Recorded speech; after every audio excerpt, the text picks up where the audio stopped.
US-EU trade talks stumble, threatening new trade war front.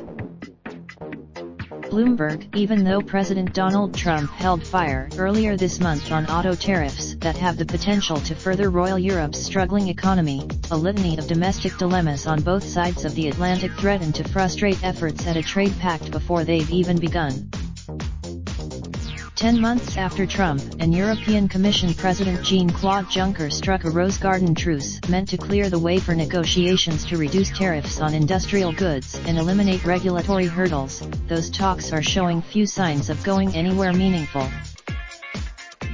European officials have blamed a Trump administration that has had little time for dealing with a bureaucracy in Brussels already held in low regard by many in the US president's orbit. Distracting Trump, I don't think the US is ready to start on the tariff negotiations, Cecilia Malmström, the EU's trade commissioner, told reporters in Paris earlier this month after meeting with US Trade Representative Robert Lighthizer. Yet, it is the growing polarization in Europe evident in the recent elections that saw a fragmentation of the mainstream center-right and center-left parties that some in Washington see as a sign of the bigger structural obstacles to a deal. With the Brexit process thrown into turmoil after Prime Minister Theresa May announced her resignation this month, Eastern nations testing the limits of illiberal democratic reforms, an assertive Russia threatening pillars of European Union security and an increasingly fragile economic backdrop, the 28-nation bloc faces plenty of its own distractions. You're seeing an EU that is fighting fires on so many fronts that I just don't think they are going to be confident and able to negotiate that deal with the US, said Heather Conley, head of the Europe program at the Center for Strategic and International Studies.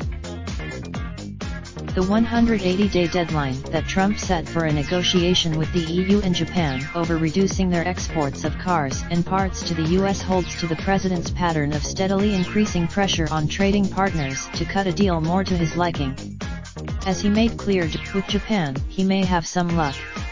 People close to for Europe, though, the signs are more ominous.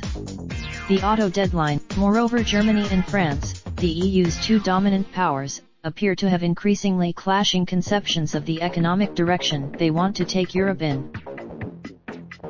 France's Emmanuel Macron led some EU member states in resisting US efforts to include agriculture in any transatlantic discussions, something the EU insists Trump gave away last July as part of the Rose Garden truce. Though many in Washington, Germany, which exported €27.2 billion of cars and car parts in 2018, is more concerned about Trump's threat of automobile tariffs than protecting European agricultural interests.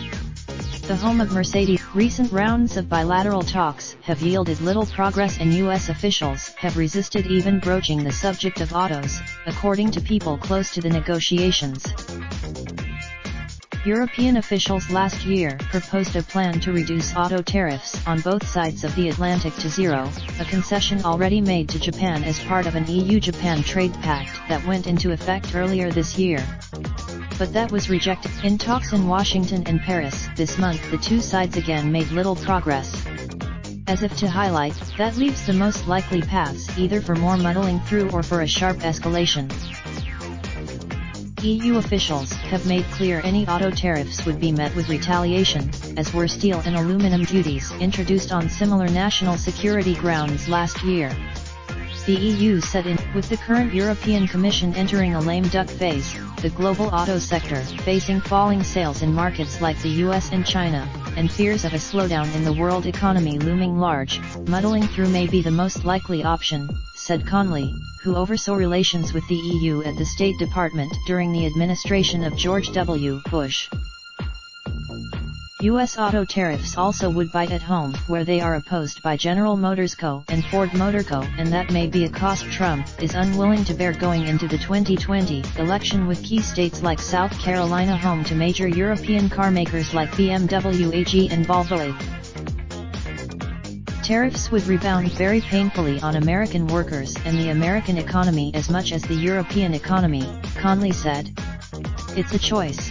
To contact the reporters on this story: Richard Bravo in Brussels at bravo5@bloomberg.net. Sean Donnan and to contact the editors responsible for this story: Simon Kennedy at skendi4@bloomberg.net, Richard Bravo, Brendan Murray. For more articles like this, please visit us at Copyright 2019 Bloomberg LP. Raindrop, drop top smoking, no cooking the hot pot. Fucking on your bitch, yeah, that. Looking up, open the park pot.